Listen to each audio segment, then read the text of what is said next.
Iran যুক্তরাষ্ট্রের পাল্টাপাল্টি হামলায় অনিশ্চয়তার মধ্যে শান্তি চুক্তি। হরমুজ প্রণালীতে স্থানীয় সময় শনিবার একটি তেলবাহী জাহাজে ক্ষেপণাস্ত্র আঘাত হানার পর নতুন করে উত্তেজনা শুরু হয়। প্রণালীতে সম্ভাব্য সামরিক উত্তেজনা এড়াতে তেহরান ওয়াশিংটনের মধ্যে একটি যোগাযোগ চ্যানেল স্থাপনের বিষয়টি নিশ্চিত করেছে ইরানের নিরাপত্তা সূত্র। প্রেস টিভিকে দেয়া বক্তব্যে নাম প্রকাশে অনিচ্ছুক ওই সূত্র জানায়, এটি সম্পূর্ণ রাজনৈতিক যোগাযোগের একটি ব্যবস্থা। এতে ইরানের সশস্ত্র বাহিনীর সঙ্গে যুক্তরাষ্ট্রের কোনো সরাসরি সামরিক হটলাইন বা সমন্বয় ব্যবস্থা নেই।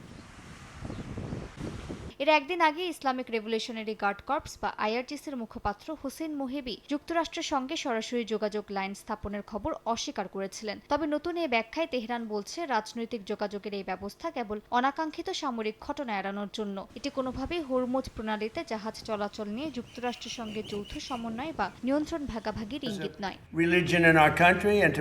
এদিকে হরমুজ প্রণালীতে জাহাজ চলাচলে কোনো ধরনের টোল বা অতিরিক্ত ফি নেওয়া হচ্ছে না বলে দাবি করেছেন মার্কিন প্রেসিডেন্ট ডোনাল্ড ট্রাম্প। ইরানের কাছ থেকে এমন আশ্বাস পাওয়ার কথা জানিয়ে তিনি সতর্ক করেছেন, তথ্যটি মিথ্যা প্রমাণিত হলে দুই দেশের চলমান আলোচনা তাৎক্ষণিকভাবে বন্ধ হয়ে যাবে। বুধবার সামাজিক যোগাযোগ মাধ্যমে দেয়া এক পোস্টে এই তথ্য জানান ট্রাম্প।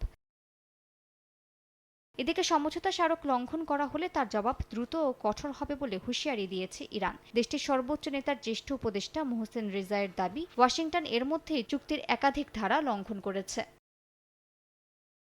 মালিহা সুহরওয়ার্দী, সময় সংবাদ।